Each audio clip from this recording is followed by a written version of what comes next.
I did this big challenge on Instagram and on the Ramsey show where I challenge people to do a no spend month, where Mm. basically you don't spend any money outside of essentials for an entire month. So you spend on food, utilities, shelter, transportation. We call those the four walls. But outside of that, you really buckle down and watch everything you spend.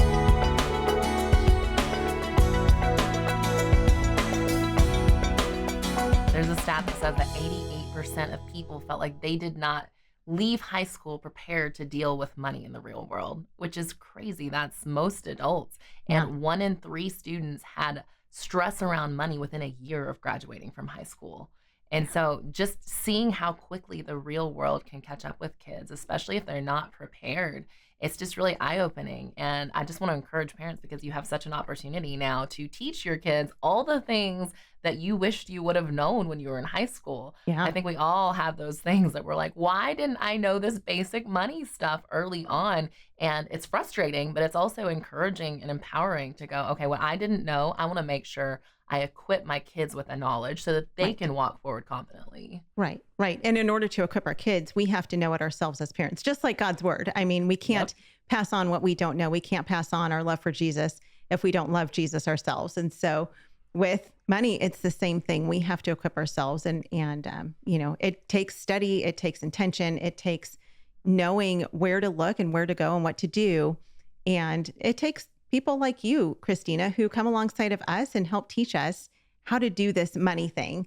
So let's talk really quickly about contentment, because I know that in our society, and it's not anything new, but with our kids, oftentimes the reason I think, whether with our kids or with us ourselves, that we end up in such great amounts of debt is because we're not content with the things we have. We always want more. We want bigger. We want better. We want to have the bigger house, the bigger car, the better vacations, all the things instead of just being content. So let's park there for just a minute.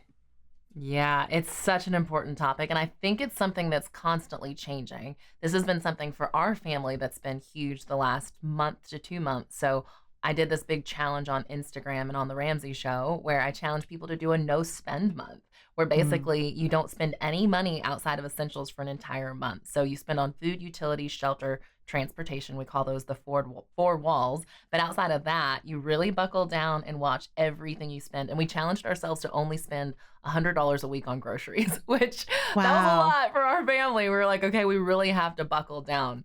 But it was so good and so eye-opening for me personally and so many people in our community because it's like, wow, we are spending so much money and we really have so much more margin than we realized. And it just really made me start questioning, like, why am I getting Amazon boxes on my doorstep every day? Like, Yeah. why am I spending so much on groceries?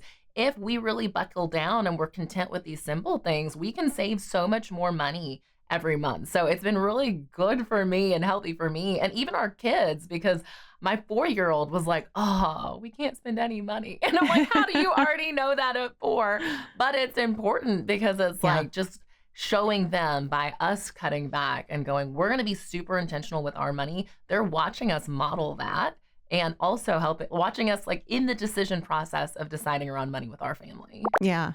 I almost heard the laughs out loud when you said $100 on groceries because you're talking to homeschool families and most homeschool families have 4 or more kids. And so you're saying $100 a week on groceries for a family of 6. I mean, It's I probably, but you're not saying like every family should only spend $100 on oh, groceries. It just no, was funny the way you said that. And I was like, I don't know. There's some pretty big families listening to this. I had several people on Instagram be like, I have 7 kids. Right, I'm right. like, okay, you do you. You got to figure out what's You get right for you. $120 a month or a week. Whatever challenges you to kind of just figure out what's necessary is what matters.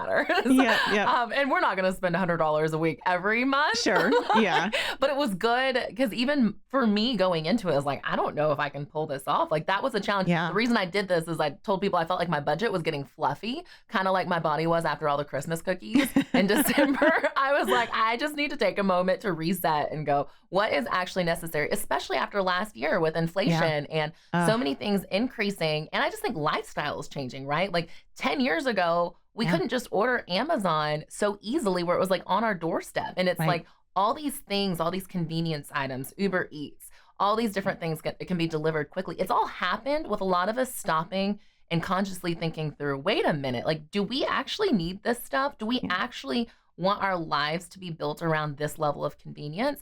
And so it's really just about taking a pause and being intentional with your decisions and going, wait, I'm falling into consumer traps without even really thinking about it. I'm just kind of going for comfort.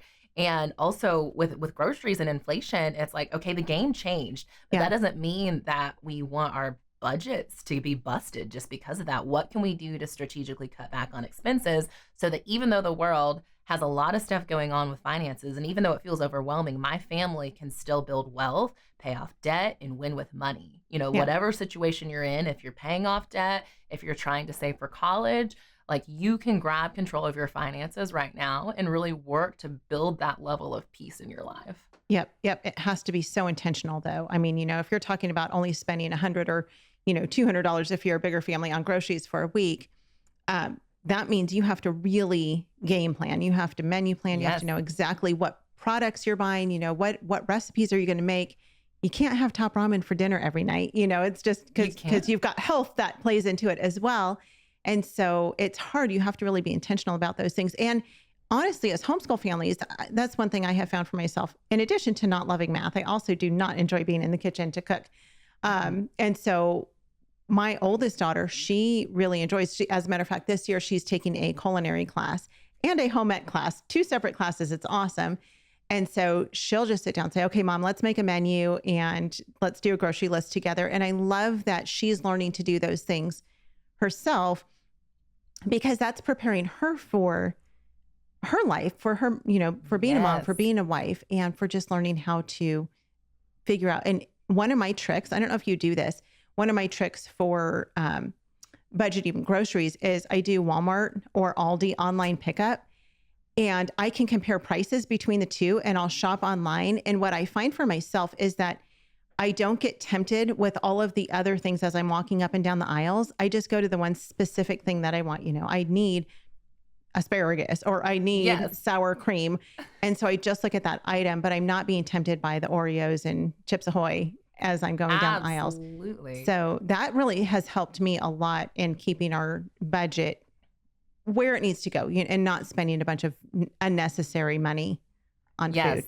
And that's one of the big things I've been telling people is, like, make sure you go in with a list, go in with a plan, or if you order online, that makes it easy to kind of simplify things. But it's like, you got to be intentional with it. I actually put out a meal plan on my Instagram that was like basically the meals we were having over 7 days and our grocery list that would equal $100 so people could see it. Oh, yeah. And it's been very exciting because I've had I've had so many people reach out and say, like, I didn't think we could do it. Like, I kind of thought, like, oh, we're going to try this. And we cut, hundreds of dollars off our grocery bill. Yeah. And I think it's just that level of intentionality of going, I've got to be really strategic. I've got to go in with a plan. And I totally resonate with you when you say you don't like to cook, because that is me. And I actually said, like, most of the recipes we're doing, like, my goal is to have my now 4-year-old be able to do most of these recipes by the time he's like 6 or 7. Nice. Like, I love it. I like what you said with your daughter, like doing the meal plan. I'm like, that is like my dream, that like our kids will want to take that over someday. Yeah, it's great because she does that. And then she actually executes it as well. I mean, she'll go into the kitchen and make the food, and she enjoys it so much more than I do.